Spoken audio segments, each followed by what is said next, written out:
Hey guys, it's Celine, and it's Tuesday today, the 20th of July 2021. I want to do some kind of a combo witchy check-in with Tummo progress report today, and I've got quite a number of things that I want to share, so much so that it tends to, just go like this in my brain. So we will see how this goes, okay? It's really nice weather. I really should be doing this outside, but I don't want to talk this kind of stuff into the neighborhood. Also, you can notice that always by this time of year, you get this kind of a weird silence where everything's around you is just really quiet. It's like a nearly deafening kind of a silence around me, which I have to adapt to slightly. It's just because lots of people are gone on holiday and it's noticeable. There's less traffic around everywhere, and also I've got very good hearing. So for me, the impression is actually of lots of miles of fewer people, less noise, less of all that. So it's nice, really. Only it's different, and you're used to, sort of living around in my own personal house here, in my own personal space. I don't have to deal with that many people coming in or passing through or any of it. As long as I'm acknowledging that this is my space. It goes from this wall to this wall, and that's it. It's not like you have lots of room, really, unless, well, it just depends. It's all a matter of perspective, right? So I feel like I haven't done any witchy checking in for a while now. I did a lot of videos last week about the whole burial mound operation, which was like, why am I even doing this? And the funny thing is, I'm actually figuring it out more and more, how it is that my whole graveyard dirt and other kinds of dirt operation fits in with my Tummo practice quite a bit. So there's a couple of reasons why that is. I will hopefully, come to all that. I'm just trying to sort of recapitulate what I've done over the past couple of weeks on the outside, also just how things have gone and so on and so forth. And what I think is, there's a fly, so I'm going to be waving around a bit. Maybe I'll manage to squash him. Sit right here. Oh, I think I actually had him. That was a live fly swatting. There's several flies. Anyway. The Tummo. It's been very intense. And I'm bound to report on the intensity, aren't I? I just have to tell you guys how things are going and what is happening and how I am dealing with it. All this is important to anybody out there who listens to me, who's themselves interested really in Kundalini Yoga. I think it's only fair to share as much as possible, how you deal with this kind of a changing energy system in your life in as many ways as possible, okay? Because that's what happens. The Kundalini Yoga that is Tummo has an immeasurably deep impact on everything. How I feel, how I think. There's changes in perspective. I think my most important tool is my journal right there, the red book that you see there, that some of you have seen over there for, quite a number of years by now. It's crucial for me to, a couple of times a week, to just write down what it is that has happened and how I've dealt with things, especially things with other people. So, as an example, there was a phase, what I noticed, okay, is that as you become more and more, I suppose you should have to say, a kind of a Tummo magician, it's a different world, right?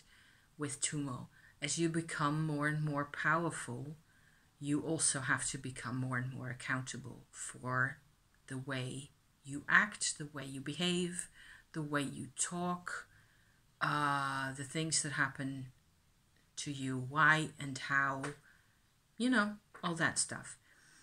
And in the recent time, I've had a bit of a moment where everything just got to be too much for me. I got upset rather badly. I got really emotional. Then that's not such a problem. It's not that I have, destroyed my house or harmed people necessarily. I was shouting at my husband, and there was a case of having a trigger with my husband, and I don't think I really necessarily said anything that was really completely unfair or completely out of proportion. I was very emotional and very upset, which was explainable. I had plenty reasons to be upset in the situation. Also, there was the matter of beneath the reasonable layer, there was the trigger layer, okay? So those are the kinds of things that I have to be aware of more and more as I become more powerful myself with Tummo. I have to become more accountable. I'm going to say this a couple of times because I also myself need to hear this, okay? I am acknowledging that I am entering lands of accountability that I have never known before. So that's why I'm here today, apparently, okay? This is my big deal for today. I am acknowledging, validating, if you like, the fact that as you do Tummo, you become so much more of a powerhouse. You become so much more of a force to be reckoned with, also in your own book, that you are entering realms and areas where you suddenly have power that you never had before. You have power that you don't know how to handle. You have power that you don't know what to do with, how to implement, how to use this force. Because where I come from a position of utter powerlessness, of not even seeing how you fit into anywhere, not fitting in general is a very big issue for a lot of people, not just for me. So not fitting in means not connecting in some important ways. Not connecting means that your force didn't get channeled into activities, into productivity, into result. I sound like an economist here. You see what I mean? If you have good relationships, family-wise, work-wise, career-wise, and you manage to channel all that you are, you're busy. You're not here. You're not listening to me talk about these things. If you are coming from a situation like me where you were severely disconnected, disassociated also on the inside,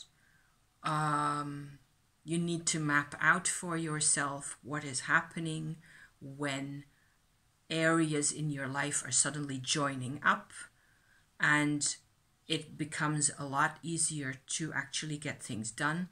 I have also always myself been rather of the creative kind, writing, this kind of making my videos in this way. Artistic types of activities have always suited me really well.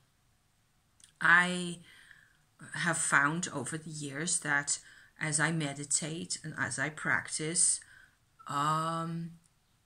the level of how I believe in what it is that I'm doing especially has improved a lot.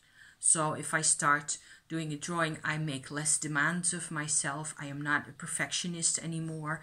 I let myself express myself in art if I want to, if that's what I feel like I need. Those kinds of things have already been improving over the years. But, and also there is a certain, I suppose, a kind of a level of accountability in that. If you want to achieve any kind of artistic expression, whether it is achieve or just make, you know, there is certainly a level where you want to stand for what it is that you are making. I have to think a bit, you know, because these are all kind of new areas. There's growth. There's like tree ring growth on the outside in my life, and also on the inside, where I have to figure out more and more what it is that I can do. And the moment I make a choice for,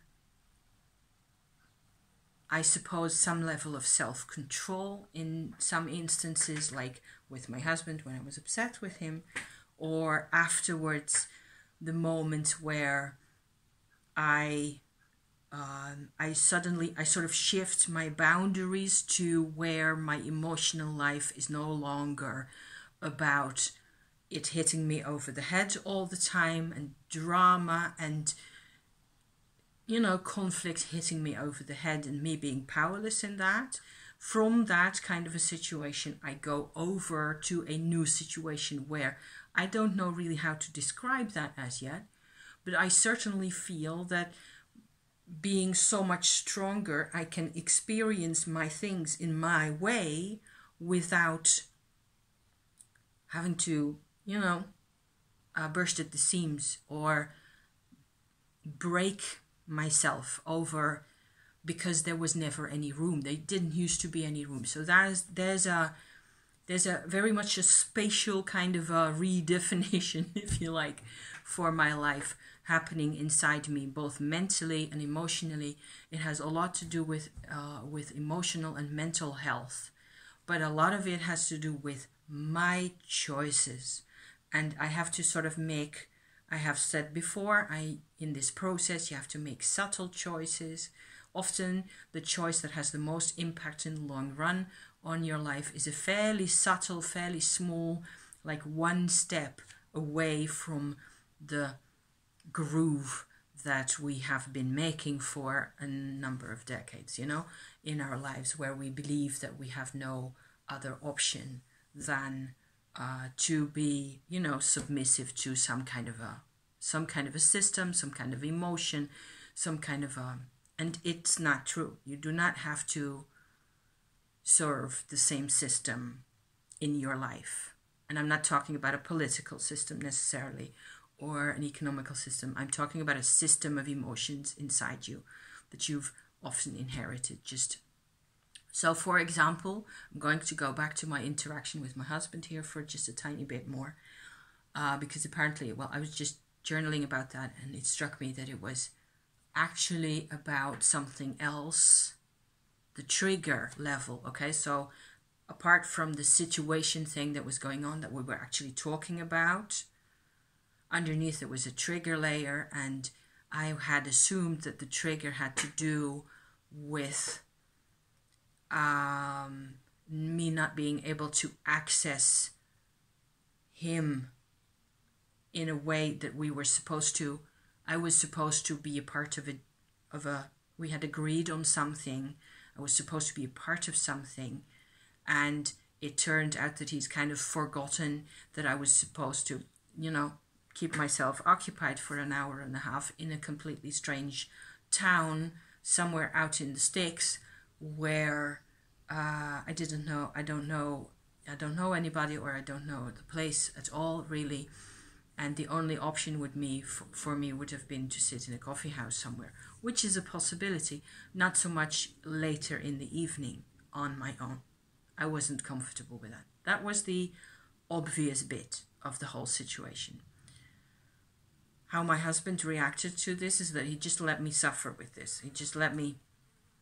He didn't respond because he had other things on his mind, other things going on in his mind, and we hadn't talked about those enough really, because it was just all too closely packed on top of each other. And it was only on Sunday, after this conversation that we had, that I started to realize what was happening also for him, because when it starts to open up, so that's what you get when you enter new areas of energy. How is this all to do with energy? Well, it has to do with, I get really super upset. I start shouting. I start, yelling things. And because I have a lot of super big tank full of energy inside me, what comes out is pretty powerful. It's rather unpleasant the way I go about things. Also for me.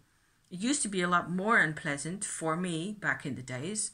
So I suppose I have managed to open systems inside myself quite a bit so that I don't go all in a knot over things anymore. Don't go into all my muscles don't seize up, and I don't get a headache anymore, which is a good thing. However, my trigger situation, I had to understand several things at the same time, and that's all part of exploring the territory with your new energy systems, right? What's happening? So what I discovered was that apart from the things that he was dealing with, which are less immediately relevant to my Tummo talk here, okay, as I'm just going to park his thing aside for now, what I noticed is that I reacted badly to his distancing himself from me in the situation where I was supposed to be available to him, but not to be, in his way, apparently, in any way. There was a layer rather deeper underneath that for me, where I registered his behavior as really cold and distant, and in particular as unmoving. And that was the idea that sort of got to me, like, okay, so normally he's a very dynamic person. For him to be sort of frozen in time and solid and like a lump of stone, like that, like a grey rock almost, is very unnatural for him. However, I have a memory, and the memory, as soon as I started sort of feeling forward into this, what came up was a very clear memory of sitting as a small child, as a toddler, in the back of my parents' car, where my dad was trying to argue with my mum about something or other, I have no clue what, and she behaved like a grey rock. So she was just sitting there and waiting it all out and waiting for it all to pass over her head and not engaging in any way. And the way my dad behaved and the way she behaved together, this was their recipe for their miserable marriage that they had for at least a decade or so until they divorced. And by that time I was more or less 6 years old. So for the first 6 years of my life, at least for the part that I was actually in a situation with the both of them, I have experienced this kind of a thing with this grey rock kind of a behavior, I think every day or several times a day, all the time. Only I don't really remember this stuff because it's nearly pre-verbal, a lot of it. But it's very much there. So that's the kind of territory, that's what I also mean by investigating new territory, okay? And you have to be willing to do that. You have to be, to just, and there's not even necessarily a lot of pain or a lot of sorrow for me over this because I've gone through all that. I've done that type of work. It's just that it's the frustration. And apparently I, in my back seat of the car at the time, I was identifying with my dad's frustrated emotion with this woman sitting next to him who wasn't responding to anything. My mother was a Taurus, and she descended from a long line of Taurus people, and they never learned to talk properly. So there was that as well. So there's a couple of parallels actually where I behave in a certain way when I'm triggered on this point of this kind of a thing, and the fact that I actually identified as a 3 or 4-year-old with my dad much more than I can possibly know. The man disappeared from my life when I was 6 years old. So see how sometimes you just have to keep digging. You have to unearth whatever it is that's there. And I'm only glad and relieved, kind of, in a way, that I have a better way of, you know, understanding how it is that I behave this way, how it is that things happen for me. Flies. There's flies everywhere. Summertime. So this is a bit of a lengthy tale. It's 20 minutes already. I went into this first of all because it was a recent example of getting hyper emotional, getting really frustrated and starting to really kind of nearly freak out and feel so like, you know, I could just grab him by his, you know, knuckles and shake him.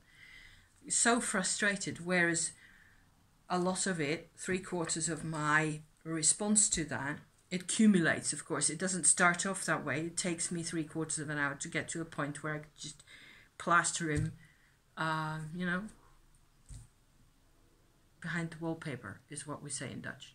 Stick him behind the wallpaper is a Dutch expression when you're really upset and really fed up with somebody. Yeah.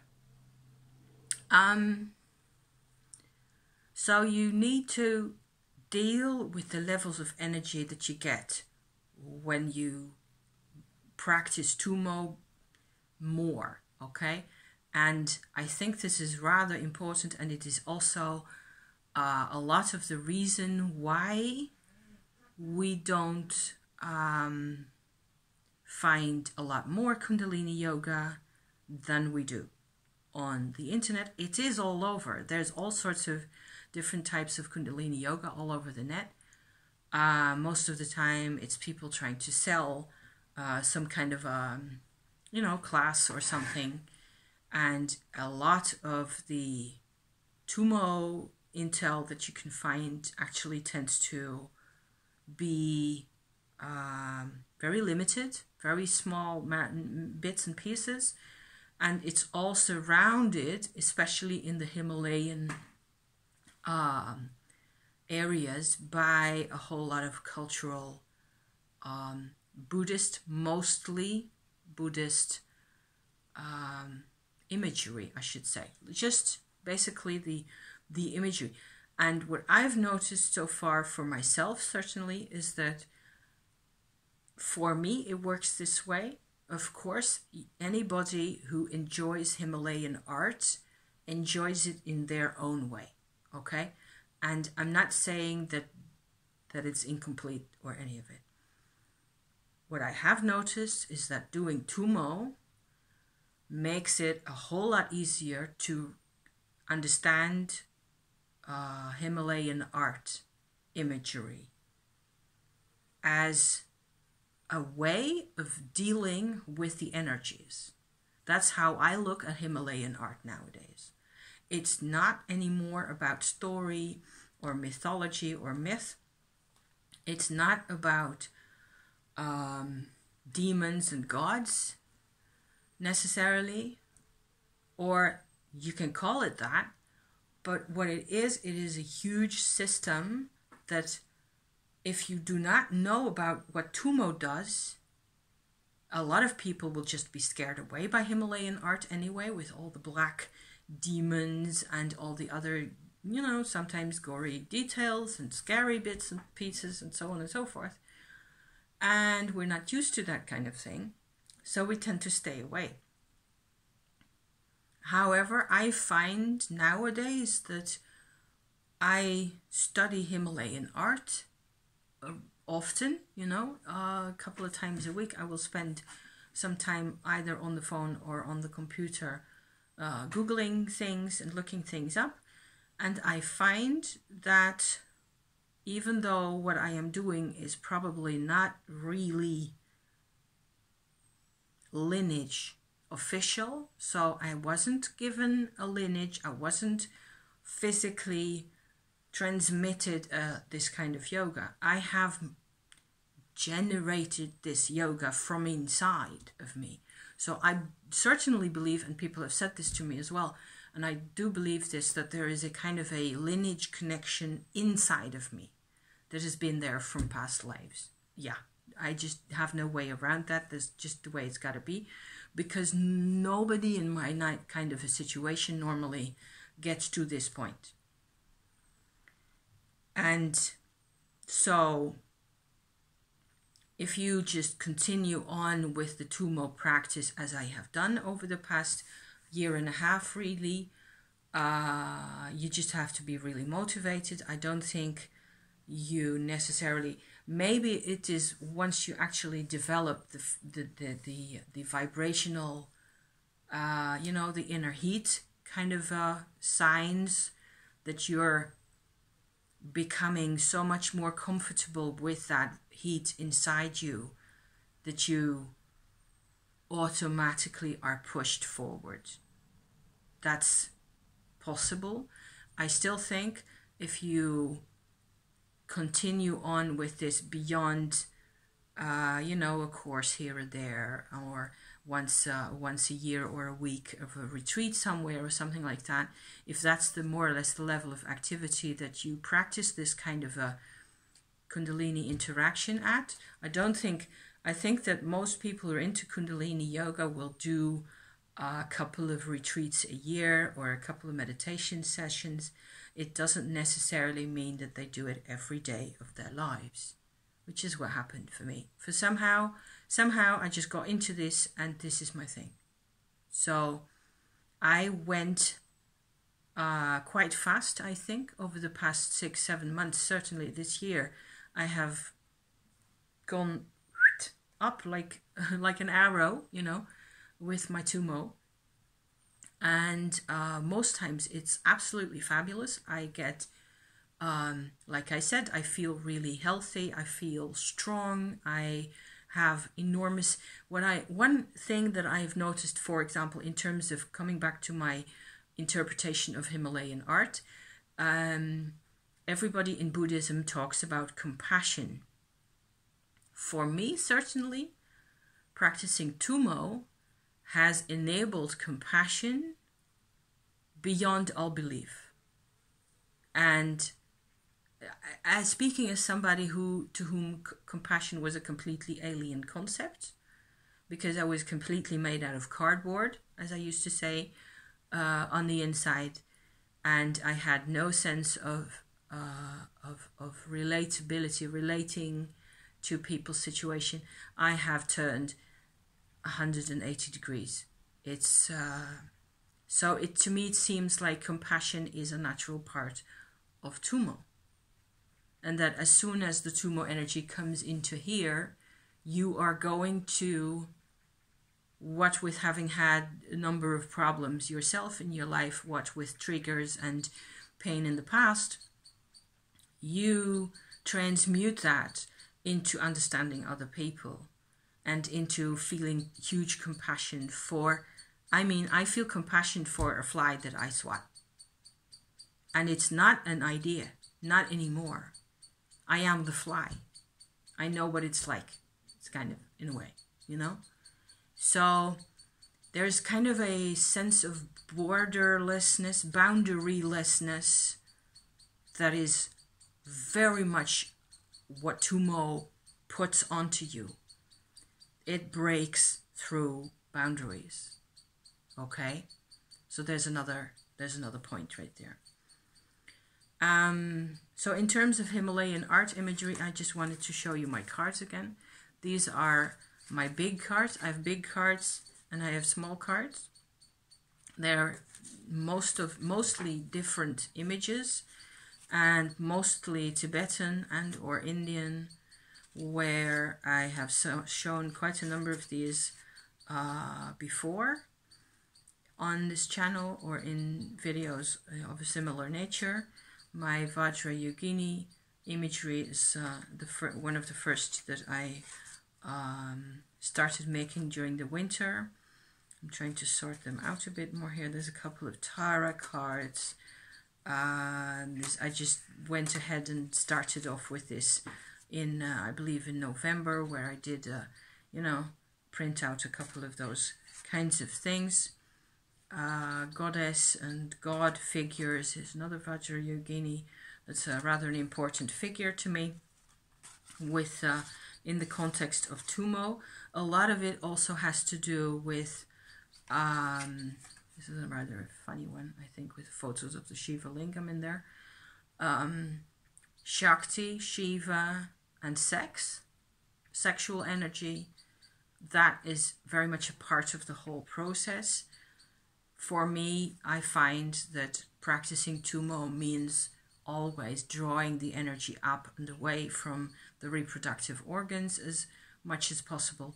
However, in the course of time, it will build up in here, which is a good thing, which is what you want. It will also build up in the crown chakra. It will just move on and on always, you know, like that. And sometimes that gets to be a bit much. So then you just have to find some kind of release, you know. I'm not going to go into any details here. You'll just have to understand what it is that I'm saying. There's another semi-sexual kind of an image, you know. This is all very much a part of it's part of Kundalini Yoga. So those are my older cards. My more recent cards, I did this one that has a 3-layer figure of Troma Nagmo, actually a Tibetan black goddess figure. I also did beforehand already, I did a Palden Lamo black figure. There's several black, there's lots of black in there. And this for me is an image of passing the Tummo energy through the crown chakra and out and up towards the soul star level, soul star chakra level. That's what this represents really to me. And so that's how I use this image to remind me of the Trikaya, the 3 levels of consciousness that are actually 3 selves, 3 different kinds of self. The body self with its history, the Tummo self that is pure fire, and the soul star self that is immortal and eternal and tends to be behind the wheel of our lives anyway. So here's another one. This is another that I think is a really cool image of, if I just look at this, I immediately get Tummo field inside me. No matter if I've been thinking about something completely different or have been, you know, out of it, out of the Tummo at all, this just generates Tummo power instantly. Recently, what with, you know, having a lot of up here and detoxing in general, which does not seem to be a problem at the moment anymore, I noticed that I need to cool things down also. A lot of it is about choosing. Again, it is about your choice, how to deal with this energy, whether to use it to understand something, whether to actually sit it all in your crown chakra, again, whether to investigate the chakras at the back of my head, which is something that I'm, you know, interested in at the moment. There's one other thing.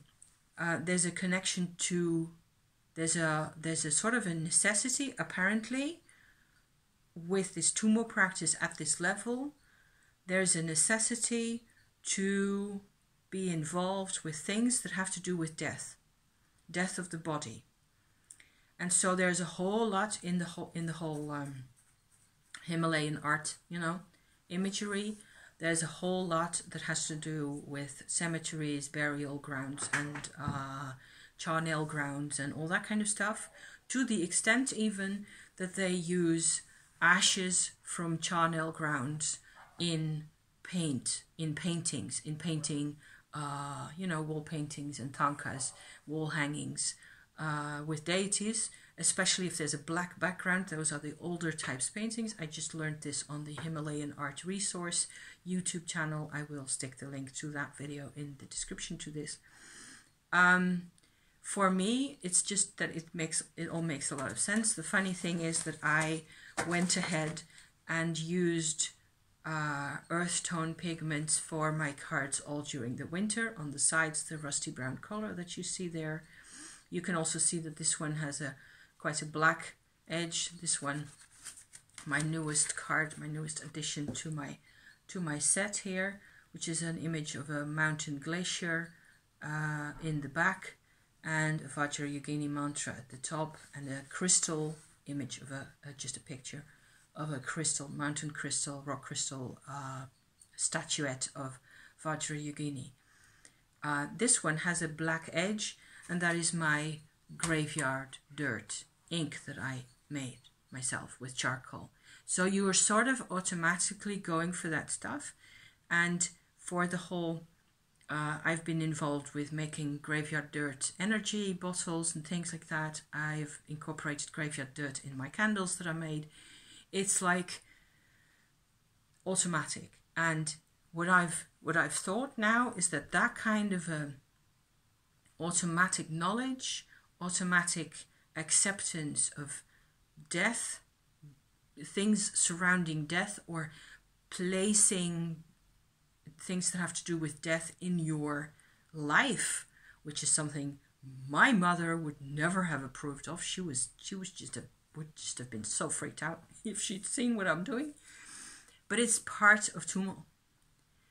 It is part of the Tummo process, and I think one way of looking at it, I think nowadays, is that as you proceed with Tummo energy, Kundalini energy through your head, you're accessing really old parts of your brain as well.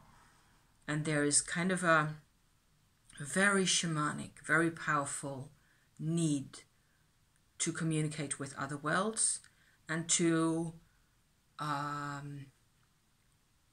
formulate somehow in a way that you can access or feel that your body is transient, that you're aware of your body. The body is important, and it's not at the same time.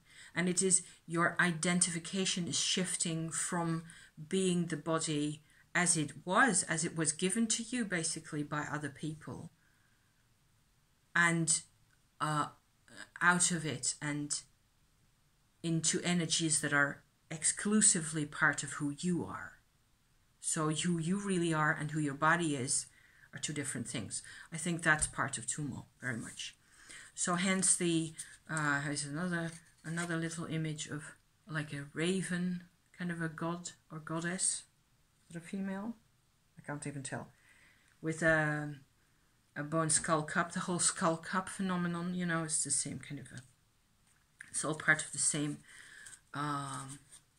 goddess type. I've got several little stone statue pictures here that are goddess figures, you know, all part of the same story. Here's the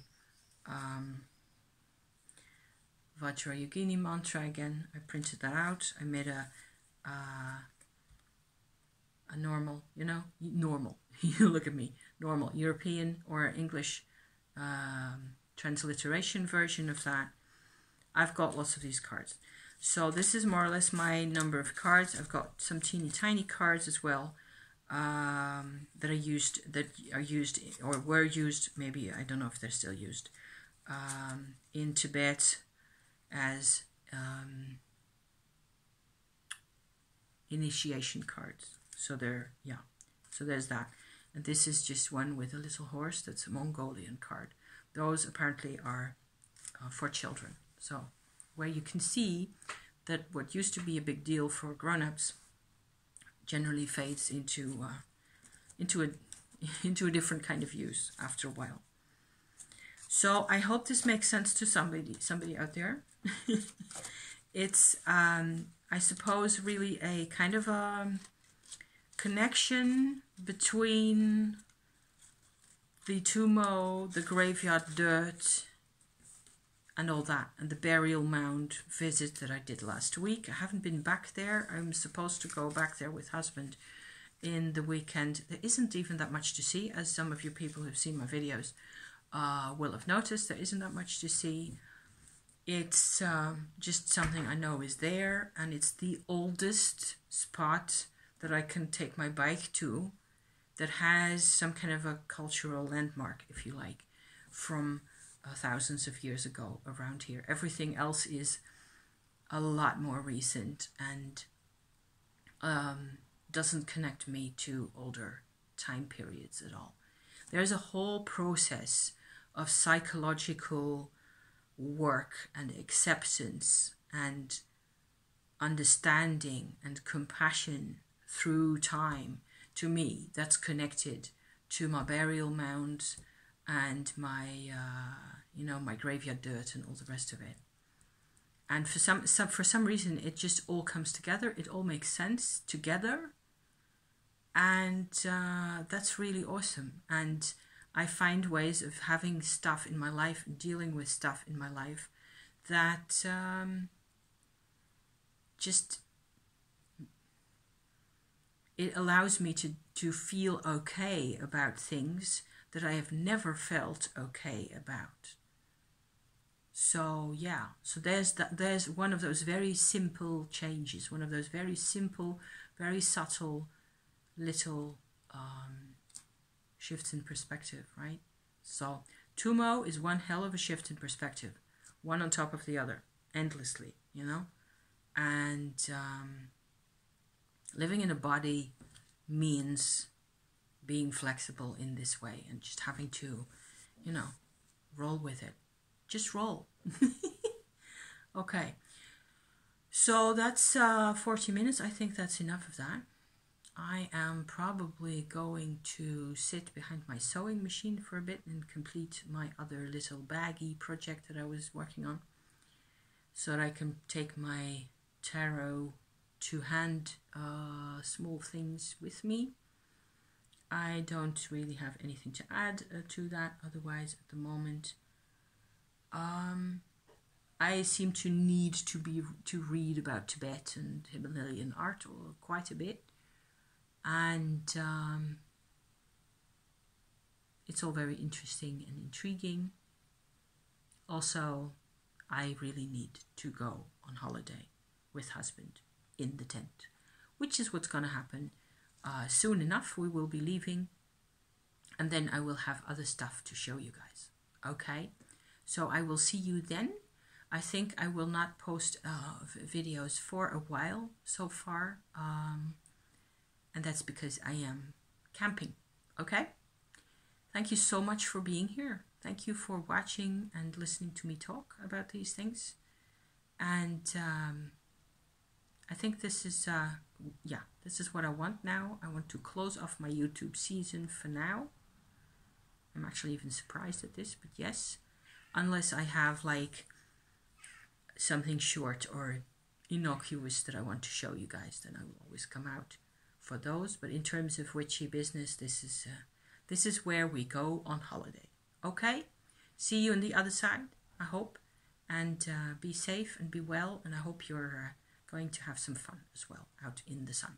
Okay, see you then. Thank you. Bye bye.